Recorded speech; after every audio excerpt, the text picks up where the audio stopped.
Salut à tous, c'est Nico, bienvenue dans Un Miro dans la ville, le podcast qui vous ouvre les yeux sur le handicap visuel.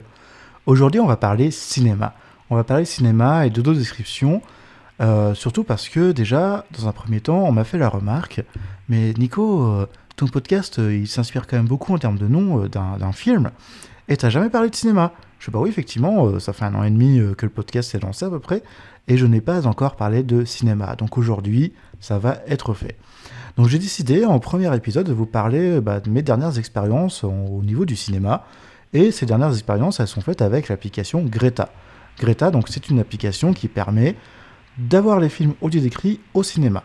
Alors pas tous les films, et surtout, avant tout, je dois vous dire que je ne suis pas partenaire de Greta, c'est vraiment, je vous parle de mon expérience aujourd'hui avec cette application. Donc, déjà, Greta, c'est quoi? Donc, comme je vous l'ai dit, c'est une application qu'on peut retrouver sur iOS et sur Android. Et une fois qu'on a téléchargé cette application, qu'on s'est connecté, on a accès à une certaine liste de films qui sont pour la plupart au cinéma en ce moment, ou des anciens films aussi. Alors, j'ai pas testé la partie des films qui ne sont plus à l'affiche pour voir si je pouvais les regarder à la maison.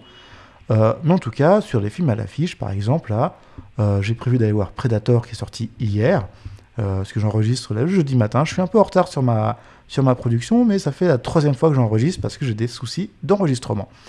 Mais ce n'est pas grave.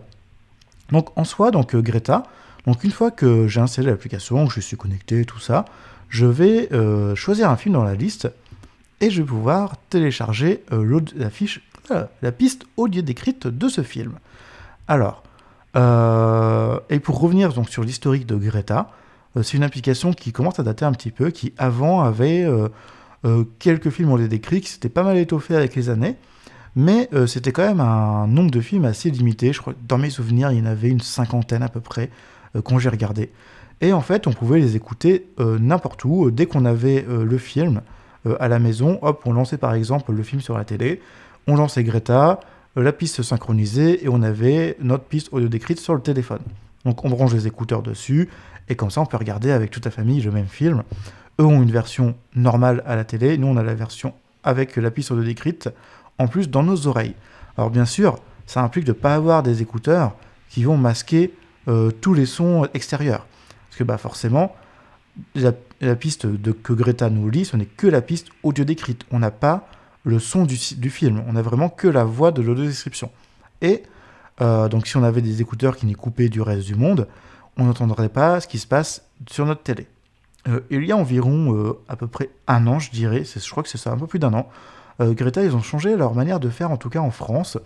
Maintenant, pour se financer, en fait, ils travaillent avec des cinémas partenaires.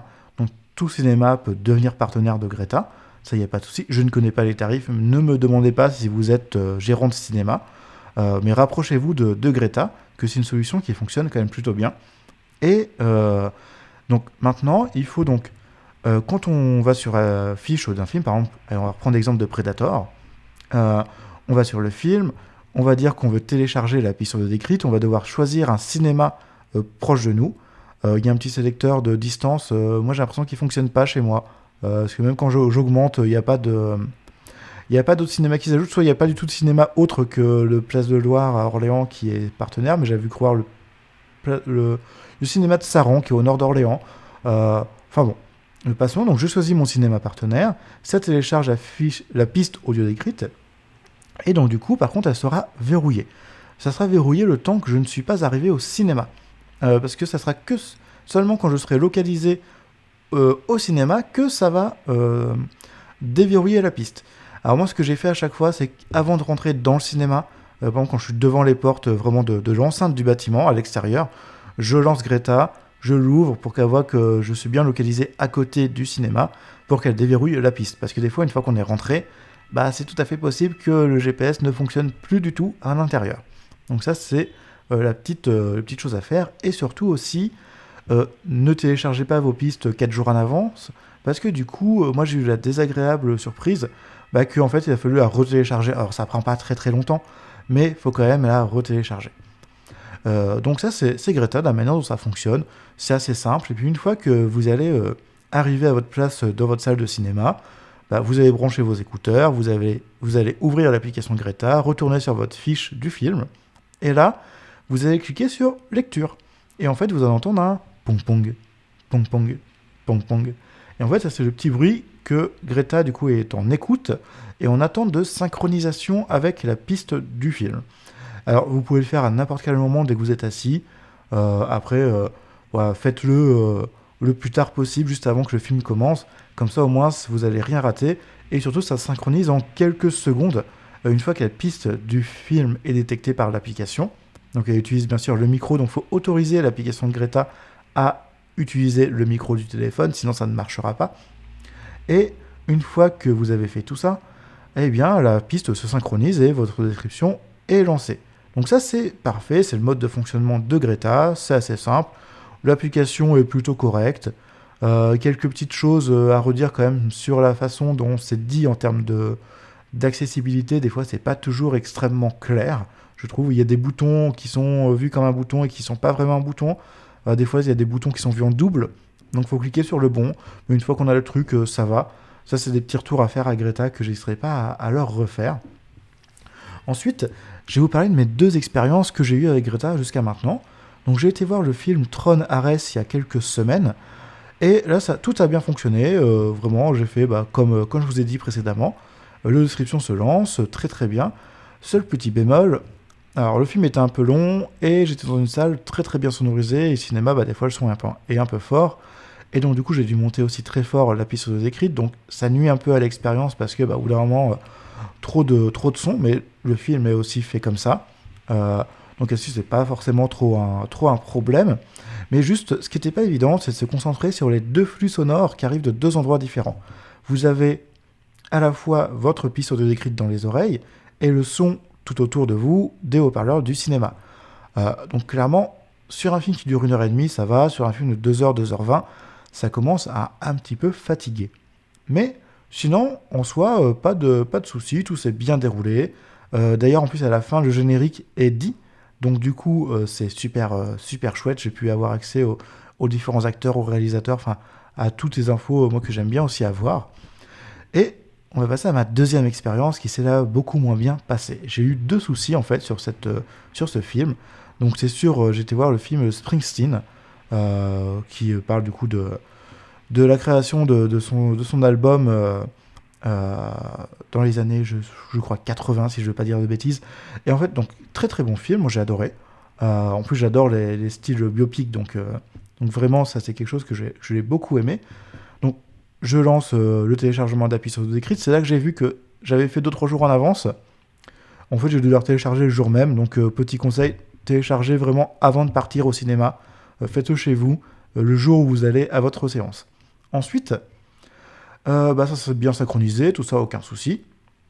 Mais au bout de 10 minutes de film, ça me dit problème de synchronisation. Je dis c'est bizarre quand même parce que à un moment donné, t'as fait un synchro au départ, t'as lancé ta piste, j'ai pas changé, j'ai pas mis sur pause, on est au cinéma, pourquoi t'auras un problème de synchronisation ? Bon, soit. Je clique sur synchroniser et là ça me dit erreur. Juste erreur. Et juste un bouton OK. Je fais OK. Et là, la piste audio décrite avait été supprimée du téléphone. Donc je devais la retélécharger. Mais comme dans beaucoup de cinémas, et en plus là j'étais dans une salle au fin fond du cinéma, c'est une petite salle, et on capte pas du tout. Donc j'allais pas demander à mon pote de rater 10 minutes de film pour ressortir, télécharger, revenir. Ça aurait été quand même un peu chiant pour lui. Donc du coup j'ai choisi de ne rien dire, et juste de regarder le film sans audio-description. Ça s'est bien passé parce que ce film est bien fait, et donc du coup même sans audio-description ça passe. Mais ça aurait pu être un peu une grosse catastrophe dans certains cas où le film sans audio-description, on n'y comprend rien du tout. Mais en soi, j'ai pas passé une mauvaise séance de ciné. Le film était bien, mais là, l'application a bugué. Donc c'est un petit problème technique. Et c'est vrai que c'est un peu dommage parce que, en fonction du film, comme je viens de dire, c'est vrai que ça aurait pu être pire. Donc là, j'ai eu de la chance. Donc j'essaierai de faire attention, essayer de voir si j'ai pas à tout hasard, là où j'avais mis mon téléphone, peut-être camoufler le micro et ça l'a pas plu. Ou peut-être que les écouteurs se sont un peu déconnectés et du coup le micro utilisé par l'iPhone a changé et l'application n'a pas aimé ce changement. Voilà, plein de petites choses, je sais pas forcément ce qui a pu faire faire bugger. Je testerai avec des écouteurs sans fil la prochaine fois, voir si ça marche et si je n'ai pas de déconnexion à avoir. Et puis sinon, franchement, très très bonne application qui fonctionne quand même plutôt bien. Et je vais m'arrêter là pour cet épisode qui est déjà pas mal. Et sur ce, essayez de l'installer, cette application. Franchement, ça marche très très bien. Moi, j'en suis très très content. Et sur ce, je vous dis, comme d'habitude, n'hésitez pas à partager l'épisode, n'hésitez pas à le commenter, mettre des étoiles. Grâce à tous ceux qui partagent, je suis de mieux en mieux référencé sur les différentes plateformes d'écoute. Donc ça, c'est vraiment chouette. Grâce à vous, le podcast peut grandir. Et moi, j'en suis très très content. Si vous avez envie de participer à un épisode comme Cyril, dont son interview est sortie en début de semaine, ou si vous avez des questions à me poser et que vous voulez que je traite un sujet, n'hésitez pas à m'envoyer un email à l'adresse nicolas@amiro-dans-la-ville.fr. Et sur ce, je vous dis à la prochaine dans Un Miro dans la ville.